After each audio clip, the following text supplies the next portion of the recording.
Would you agree with me that high school love is the most beautiful kind of love there is? No ulterior motives, no thoughts about houses or salaries, just a stretch of road you deliberately walk a little slower so you can wait for someone. And a name written over and over again in the corner of a notebook. But today's story isn't about two teenage sweethearts sitting beside each other in class. The two main figures in this story were two male students in the same senior year class, and the name written in their notebooks belonged to their homeroom teacher. In the fall of 2007, both boys were 18 years old, sitting in the same classroom, just a few rows apart. Then their lives split in two completely opposite directions, in the most tragic way possible. Welcome back to the Asia Dossier. I'm Adrian Cole. Today, I'm going to tell you about a deeply thought-provoking case that took place at Guiyang No. 6 High School in Guizhou Province, China. But to understand how it all began, we need to go back 2 years earlier, to the fall of 2005. In September 2005, No. 6 High School had a total of 15 10th grade classes. The first 14 were ordinary classes, preparing students for China's National College Entrance Examination. But the final class was completely different. Class 15 was officially known as the China-Canada International Cooperative Class. Part of the Canadian high school curriculum was taught there to prepare students for studying abroad. To get into the class, students only needed grades around the minimum admission threshold for a key high school. But tuition cost more than 10,000 yuan a year, around $1,550 at current exchange rates. In Guizhou, in 2005, that was a very large amount of money. As a result, most of the students came from well-off families, children of government officials, children of corporate executives. People had another name for Class 15. They called it the aristocrat class. But because students didn't need especially high grades to get in, and because they weren't under the same pressure to take China's domestic college entrance exam, Class 15 was looked down upon by students in the rest of the school. They were seen as rich kids with poor academic performance, simply waiting for their parents' money to send them overseas. The homeroom teacher of Class 15 was a Chinese language and literature teacher named Wang Yongli. In 2007, when the case occurred, she was 45 years old. On paper, she had an outstanding professional record. She graduated from the Chinese department of Guizhou Normal University.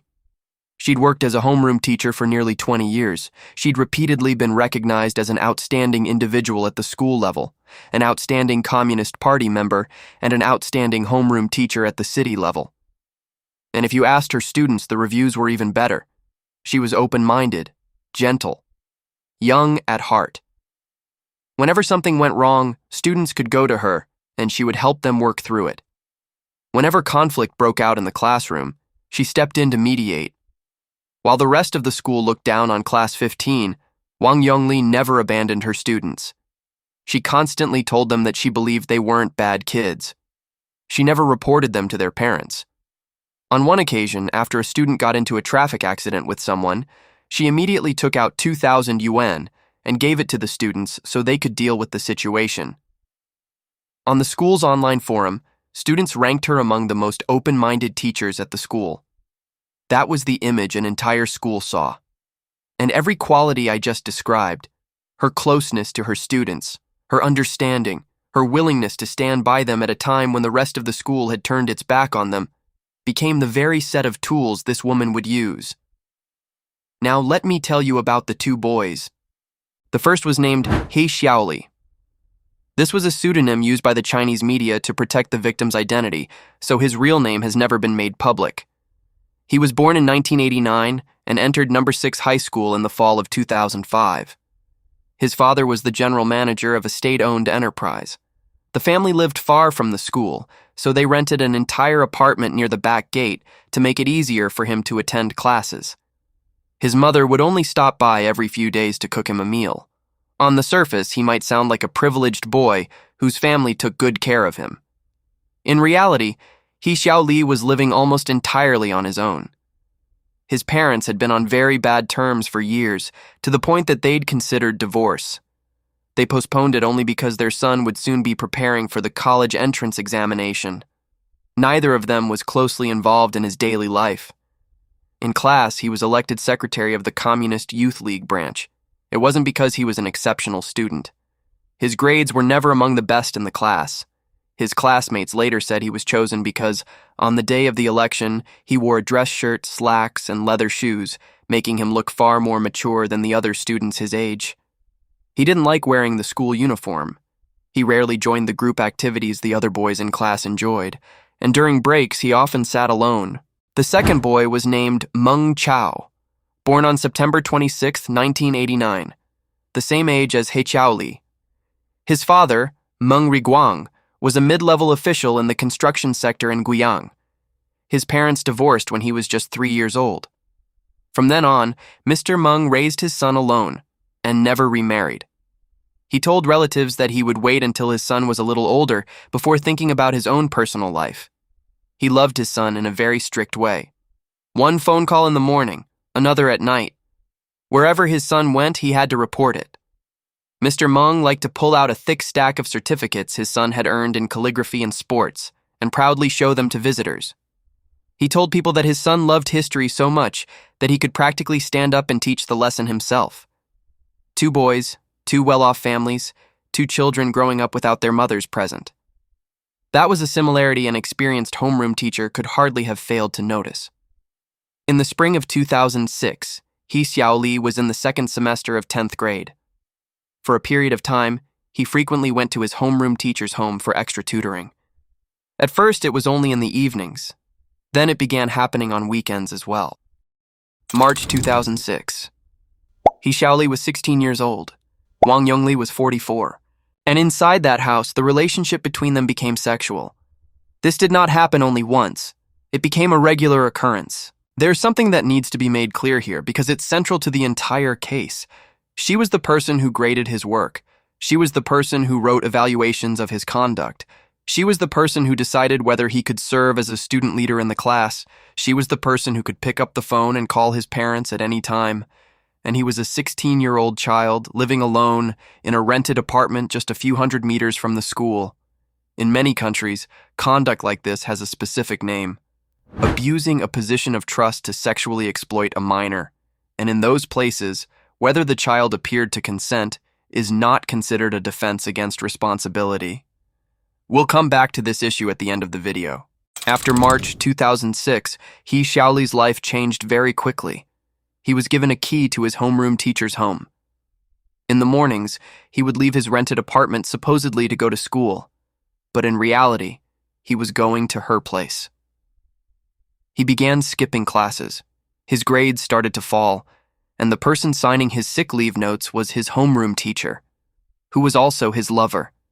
The one person who should have been able to notice that a student was skipping school and report it to his family was instead the person helping to hide it. In the fall of 2006, another student transferred into class 15. His name was Meng Chao. He was 17 at the time and had moved from class 14, switching from the science track to the humanities track. Meng Chao was a tall, strongly built boy. He was straightforward, somewhat headstrong, liked arguing about history, and enjoyed collecting replica knives and guns. In his previous class, he'd already had a girlfriend. In October 2006, Meng Chao was caught organizing a card game in class. He was certain his homeroom teacher was going to give him a harsh lecture, so he called her first to admit what he'd done.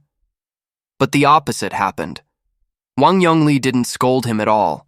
She calmly talked the situation through with him, then began asking about his family. Where was his mother? Who did he live with? Who cooked for him? According to Meng Chao's later testimony, from that phone call onward, the two of them began speaking more and more often. Each conversation lasted longer, and the range of topics they discussed grew wider. During the winter break that year, he voluntarily asked Wang Yongli to become his godmother. He even introduced her to his father over a meal, declaring in front of everyone that from then on, she was his godmother, practically a member of his family. At the time, Meng Guiyang was deeply grateful. His son had grown up without a mother. Now there was a devoted teacher willing to care for him. What more could a father ask for? Wang Yongli offered to tutor Meng Chao 2 evenings a week, Wednesdays and Fridays, free of charge. In fact, Mr. Meng did have a moment of doubt. His son was already doing reasonably well in Chinese, and he was already taking extra classes in math and English, so his father worried that he might be taking on too much. But Meng Chao insisted on going, saying that studying at his godmother's home was free. Wang Yongli also personally persuaded Mr. Meng several times, telling him that Meng Chao was a promising student and that a boy like him had to make it into Peking University. Eventually, his father agreed. In March 2007, the school organized an outdoor training program outside the city. During those days, the relationship between Wang Yongli and Meng Chao entered a different stage. At the time, he was still only 17 years old.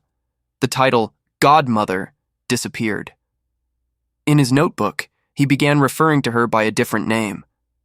From that point on, 2 evenings every week were still officially described as tutoring sessions. On weekends, Wang Yongli would drive Meng Chao with her to pick up her own son from boarding school. On Sunday afternoons, they'd take the boy back to school together, and in the evenings, the two of them would go to her parents' home for dinner. Her parents grew fond of Meng Chao, and everyone praised him for being mature and considerate. By this point, the situation was painfully clear. 2 boys in the same class, the same person between them, and neither of them fully understood what was happening with the other. But what has kept this case alive in public discussion for nearly 20 years wasn't the knife. It was what that woman told each boy about the other. From the moment he transferred into class 15, Meng Chao had heard classmates whisper that something about the relationship between He Xiaoli and their homeroom teacher didn't seem normal. He Xiaoli often went to the teacher's office. He'd bring her milk. After school, the two of them would often leave through the back gate together. They frequently ate meals outside together. When Meng Chao confronted her, the answer he received was that she and He Xiaoli had once been involved in the past, but that He Xiaoli was the one who refused to let go and kept clinging to her. Meng Chao believed her. He believed that he was the only person in that woman's heart, and that He Xiaoli was the third party trying to destroy their relationship. On the other side, He Xiaoli gradually realized that there was someone else as well. Once, he saw the two of them together on the street. He called her and asked where she was. She told him she was at home. Wang Yongli made no attempt to keep the 2 boys apart. Instead, she did the opposite.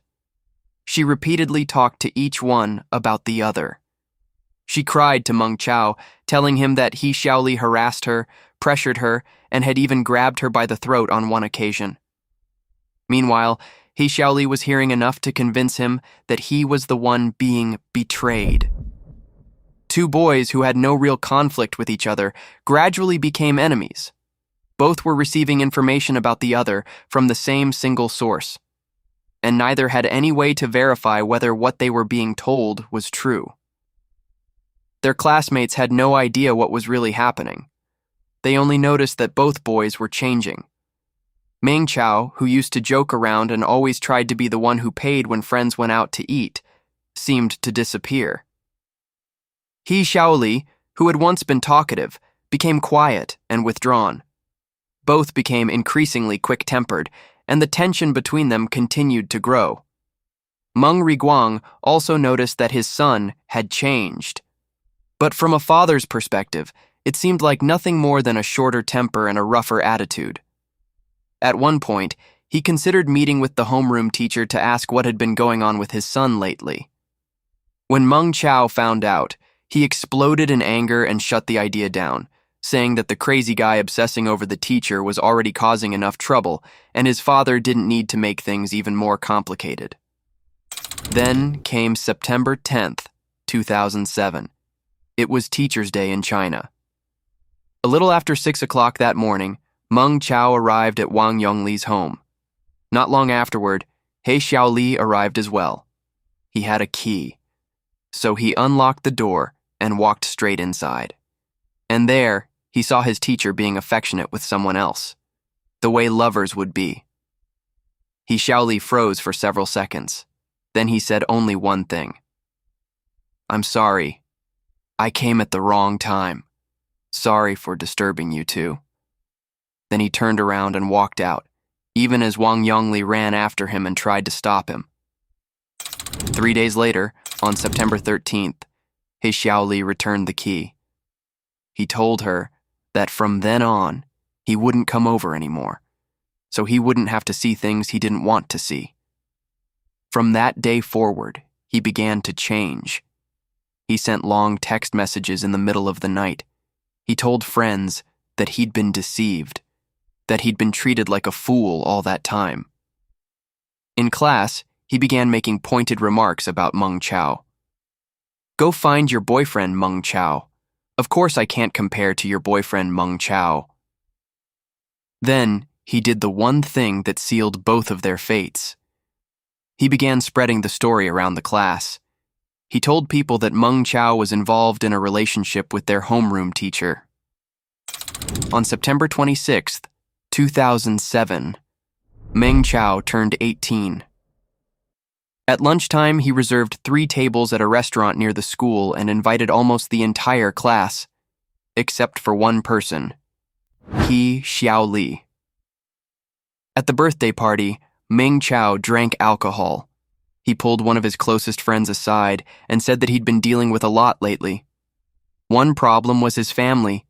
The other was He Xiaoli going around telling everyone about him and the homeroom teacher.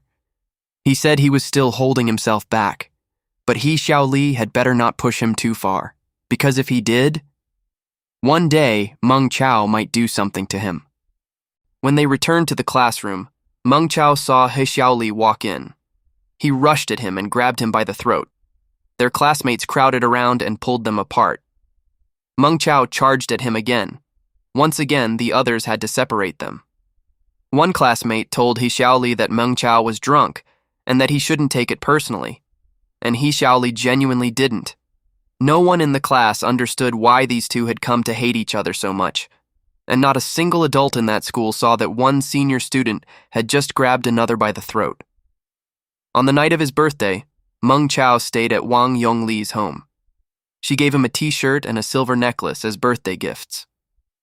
The next morning, Thursday, September 27th, 2007, Wang Yongli stood in front of the entire class and criticized Meng Chao because his birthday party the day before had left several students so drunk that they couldn't attend afternoon classes. At lunchtime, Meng Chao ate at a restaurant near the school. As he walked out, he saw Wang Yongli and He Xiaoli across the street. They'd just finished lunch and were walking together. The night before was still fresh in his mind, and now he was looking at this. Wang Yongli called him from across the street. Meng Chao asked why she was with He Xiaoli. She told him that He Xiaoli was demanding the key to her home back. Meng Chao told her not to give it to him. She replied, "Let me think about it." According to Meng Chao's later testimony, she went even further. She told him that He Xiaoli wanted the key so he could get into her home, secretly record the two of them together, then post the footage online and send it to television stations, newspapers, and the school administration, destroying any chance they had of remaining at No. 6 high school. She also said that He Xiaoli had threatened to attack both Meng Chao and his family with a knife. That afternoon, Meng Chao took out a piece of paper and wrote a murder plan. His handwriting was messy, shaky, and extremely difficult to read. Only a few phrases were clear. "Lure the dog somewhere else. Wear gloves. Stab once in the stomach. Make it look like a robbery." He slipped the paper into the middle of a weapons magazine, then took the 30-centimeter knife he'd already been carrying in his bag and returned to school to finish the afternoon classes. Earlier that day, he'd also called his ex-girlfriend and asked her to pretend to be a relative and request permission for him to miss class, saying that he had something very important to take care of. She refused. A short while later, he called again and told her it was no longer necessary. That afternoon, his class had 2 English lessons and 1 physical education class. And here is what matters. By the end of those 3 periods, Meng Chao's anger had cooled. He abandoned the idea of killing He Xiaoli. By then, all he wanted was to meet him and talk things through once and for all. But he didn't leave the knife behind. The final class of the day was a physical education test, and students were allowed to leave as soon as they finished. Meng Chao left the school at 4:55 p.m. At around 5 p.m., while Meng Chao was still on his way, Yongli called Wang Yongli and told her that he'd already made it home. He complained that she hadn't contacted him all afternoon. He told her that she should head home early too. That was the boy's final phone call. At 5:30 p.m., Meng Chao arrived at the rented apartment. Yongli was home alone.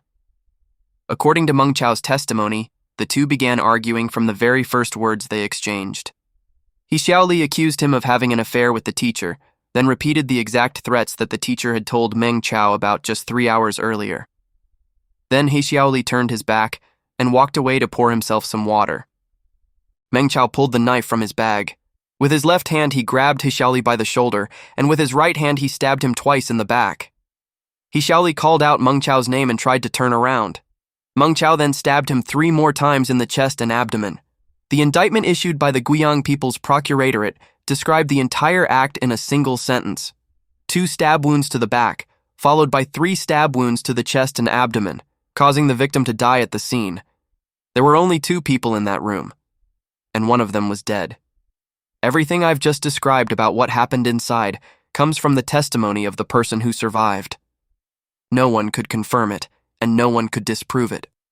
After Yongli collapsed and stopped moving, Meng Chao put on gloves, ransacked the cabinets, scattered the items on the table, staged the scene to look like a robbery, and then left. At 5:58 p.m., Meng Chao received a call from Wang Yongli. He told her that he'd just finished playing soccer and was on his way home. She told him to call her once he got there. At 6:30 p.m., Yongli's mother arrived at the apartment to visit her son. She found him lying in a pool of blood. The first person she called was not the police. It was her son's homeroom teacher. The entire family knew that Yongli was close to Ms. Wang. She told Wang Yongli that her son had been killed and said that if she didn't come immediately, she might not even get one last look at his face. Wang Yongli hung up, and the first call she made afterward was not to the school or the police. She called Meng Chao. She asked him whether he had done something to Yongli. Meng Chao said no, then asked her what was wrong. Keep that phone call in mind. At that point, no one knew who the killer was. The police hadn't even arrived at the scene yet. When they did arrive, what they saw appeared to be a robbery. Cabinets had been torn apart, and objects on the table had been thrown around. But that appearance didn't hold up for long. There were no signs of forced entry into the apartment. The front door was undamaged, and the lock was intact. That meant the victim had either opened the door for the killer himself, or the killer had a key. Then, there were the wounds. The first 2 stab wounds were in the back, the next 3 in the chest and abdomen, all inflicted at extremely close range inside a small apartment, with the 2 people standing near each other. That was not how an intruder would typically attack someone and flee, and most importantly, the murder weapon was not at the scene. The killer had brought the knife with him, and he had taken it away afterward. Police concluded that the killer was someone the victim knew, most likely a fellow student. That same night, every male student in Class 15 was summoned to the police station to give a statement. And something very strange happened at the station that night. These 18-year-old boys were trapped in the suffocating academic routine of their final year of high school. To them, being called to the police station in the middle of the night almost felt like a break in the pressure. A small opening where they could finally breathe. They were noisy and restless, laughing and joking. Some suggested playing cards. Others ordered late-night food. Only one person sat in silence, his face dark and grim. It was Meng Chao. He turned on the others and called them animals, asking how they could possibly laugh and joke at a time like this, saying they were showing no respect for the dead. That night, not a single student was detained. The entire class was allowed to go home. All the police had were dozens of nearly identical statements from teenagers who knew nothing. On the afternoon of September 29th at the funeral home, Wang Yongli called Meng Chao and asked him to come. Traditionally, the people who kept vigil for the deceased were the homeroom teacher, the class monitor, and the deceased student's deskmate. But Meng Chao also went to the funeral home that day and saw Yongli's body. One of their classmates later said that it was impossible to imagine what Meng Chao had been thinking as he looked at He Xiaoli that day. On the night of September 29th, Meng Chao stayed at Wang Yongli's home. For several days, she'd been emotionally devastated. She cried every night. Even the slightest movement of the windows caused by the wind would make her wake up in terror, saying that He Xiaoli's spirit had come back. In that state, Meng Chao told her the truth. He said that he was the one who had killed He Xiaoli, and he told her that the next morning, he was going to turn himself in. According to Meng Chao's testimony, Wang Yongli showed no surprise at all.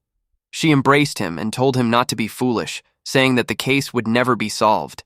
She told him that he was now her only emotional support, that she couldn't live without him, and asked how he could bear to leave her there all alone.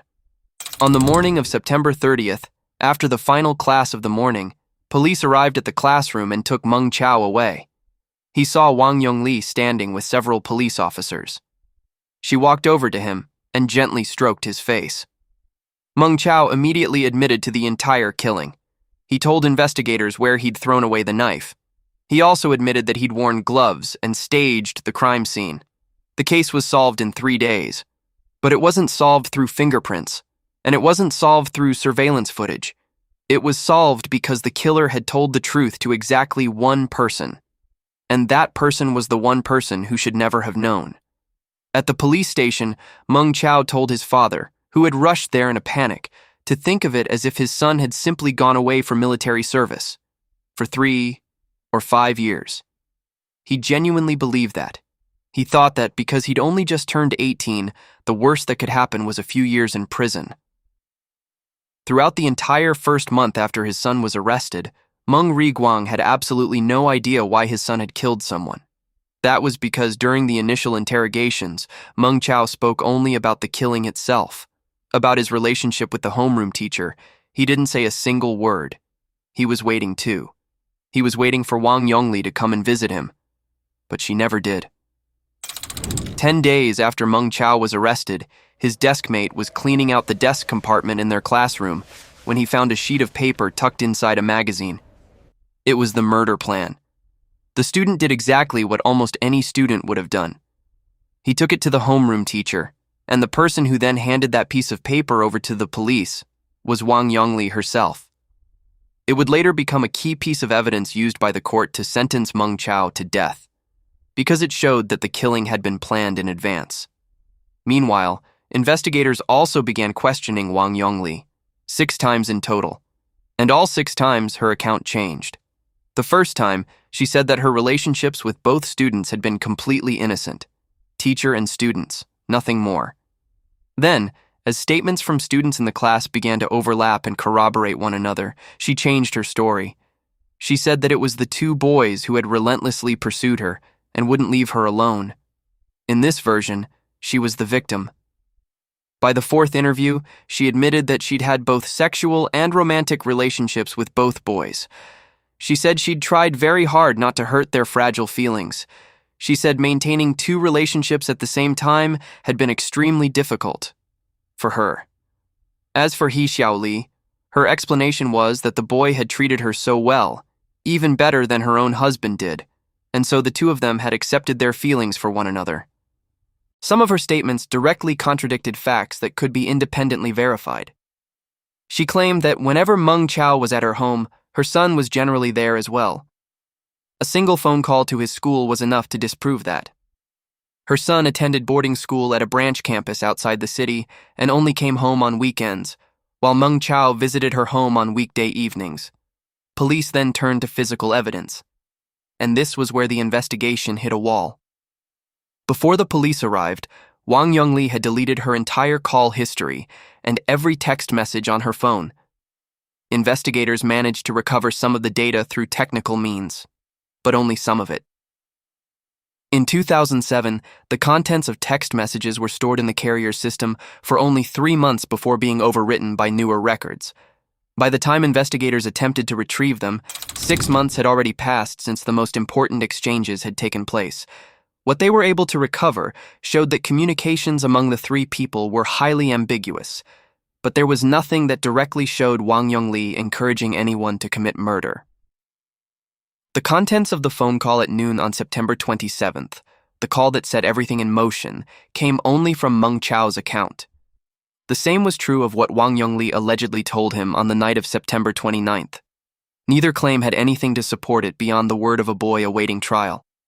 On February 22, 2008, Meng Chao's trial began. The families of both boys were present. Xiaoli's mother tried to make an audio recording and was stopped by judicial police. When the judge asked whether the family had any objections regarding the panel of judges, she collapsed to her knees in the middle of the courtroom, crying as she said, "I'm kneeling here and begging you. You must get justice for my son."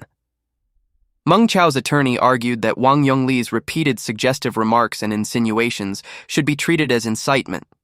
The prosecutor rejected the argument. The reason was simple. Under Chinese criminal law in effect at the time, insinuation alone did not satisfy the legal elements required for the crime of incitement. Without direct evidence, there was no basis for prosecution. As a result, in this case, Wang Yongli could appear only as a witness. Ironically, although the prosecutor rejected the defense attorney's legal argument, Wang Yongli's conduct still became a major issue in the courtroom. On April 23, 2008, the court sentenced Meng Chao to death for intentional homicide, deprived him of political rights for life, and ordered the death sentence carried out. The court found that the method of the crime was brutal, the consequences were exceptionally serious, and there were no legally recognized mitigating circumstances. The fact that the defendant committed the killing just one day after turning 18 was not enough to justify leniency. When Meng Chao heard the sentence, he froze. He was still thinking in terms of 3 years, 5 years. In his final statement, his voice trembled. He said that if there ever came a day when he walked out of prison alive, he hoped he could use these very hands to prove to the victim's family that he was truly sorry. He hadn't even finished speaking when Xiaoli's mother interrupted him from the gallery. She asked, "You killed my son so brutally. Did you leave him even a single breath? I'm 50 years old now. How am I supposed to live through the rest of my life?" The entire courtroom fell silent. The sentence immediately triggered a major debate within China's legal community. A number of criminal law scholars spoke publicly, and their arguments all revolved around the same point. Meng Chao's criminal intent had formed before he turned 18. The knife had also been prepared before he turned 18. His actions before and after his birthday formed a single, inseparable course of conduct, and therefore, they argued, the case should have been evaluated with greater leniency. His defense attorney gave the press one brief statement. "The dead cannot be brought back. The victim's death is already painful enough. Now, to take the life of a young man whose crime did not necessarily warrant death, would that not simply add another tragedy?" Those voices changed nothing. On November 7, 2008, the Guizhou Provincial Higher People's Court issued its final ruling and upheld the death sentence. The case then moved into the death sentence review procedure before the Supreme People's Court. 12 days later, on November 19, 2008, the Beijing Legal Aid and Research Center for Youth, together with the Social Services Center of the Guizhou University Law School, organized a seminar in Beijing on the Meng Chao case and the protection of minors. Tong Lihua, director of the center, argued that for people who had only just reached adulthood, principles of juvenile justice should still be applied and the use of the death penalty should be restricted as much as possible. Throughout the final months of 2008, Meng Guiyang remained in Beijing. He stayed at a relative's home. Every day he went out trying to find help. Sometimes he met with lawyers to discuss the case. Sometimes he went to agencies he'd never dealt with before, just to ask for information. At one point, he even had an embroidered banner made to give to people who had helped him. He said that everyone was busy, and he tried his best not to inconvenience anyone. He counted down the days to December 20th, because according to the practice of those years, near the end of each year, the Supreme People's Court would complete its review of outstanding cases. And then, all information about the case stopped, and this is something I need to be completely honest with you about. To this day, there's still no official source confirming whether Meng Chao was actually executed. A date that circulates online is April 18, 2009, but that date was never announced by any government authority, and even serious reports in the Chinese press published in more recent years have continued to state that there is no verified information. There's only one thing we know for certain. After November 7, 2008, the name Meng Chao disappeared from the news. So what happened to Wang Yongli? On February 27, 2008, she was expelled from the Communist Party and dismissed from public service. The most severe form of administrative disciplinary punishment. Before that, she'd already left No. 6 High School in October 2007. The school later issued a statement containing 3 points. First, Wang Yongli had left the school in October 2007 and no longer had any connection to it. Second, students throughout the school should put the bigger picture first, and posts discussing the incident should be removed as soon as possible to prevent the matter from spreading further. And third, this was a private matter involving the 3 people concerned. The school had been completely unaware of what was happening throughout the entire period, and there had been no failure of school management. There was one more detail that Meng Guiyang didn't remember until much later.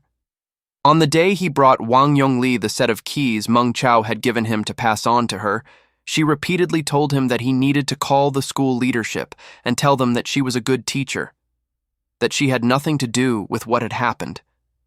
At one point, she even hid in a corner of the room and cried, saying that she couldn't take it anymore. At the time, the father felt nothing but overwhelming guilt toward Ms. Wang.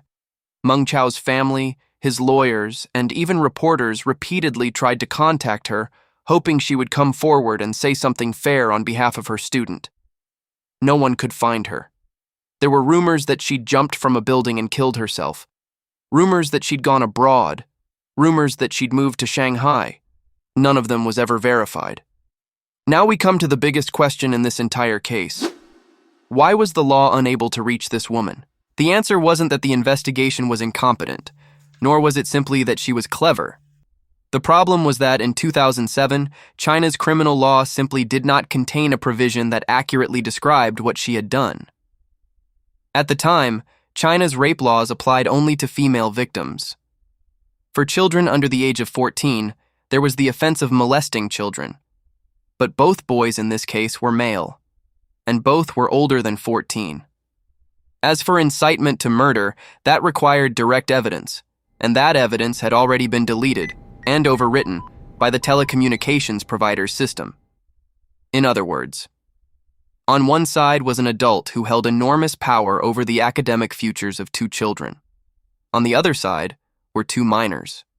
Yet under the law at the time, what the system saw was little more than a consensual love triangle. It took 14 years before things began to change. In 2021, China added Article 236-1 to its criminal law, creating an entirely new offense, roughly translated as sexual abuse by a person with a duty of care.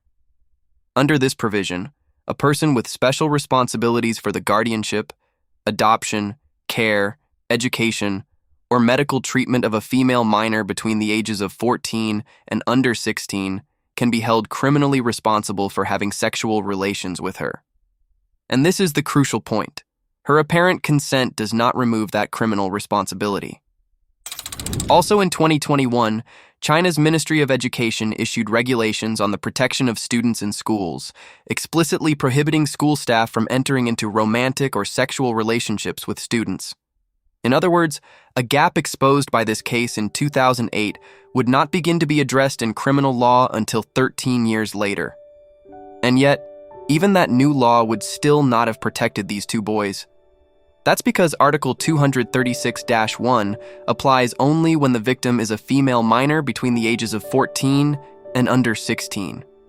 If the victim is a male minor in that age group, the conduct must instead be prosecuted under the offense of forcible molestation, which requires an element of violence or coercion.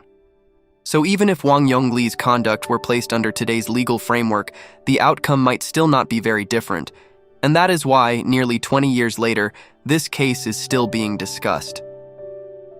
He Xiaoli died at the age of 18, inside the apartment his parents had rented for him so that he could live closer to school.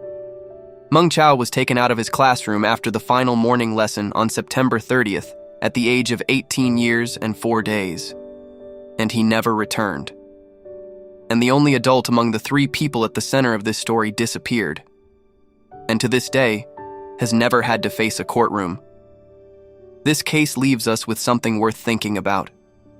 When a child is harmed by an adult, that child often cannot speak out, not because they don't want to, but because the only channel through which they could ask for help is controlled by the very person harming them. That is why responsibility must always rest with the adult, never with the child. If you had been sitting in the judge's seat that day, with the exact laws of 2008 in front of you, would you have sentenced Meng Chao to death or to life in prison? Type death penalty or life imprisonment in the comments below. That brings today's video to an end. I'll see you again in the next one.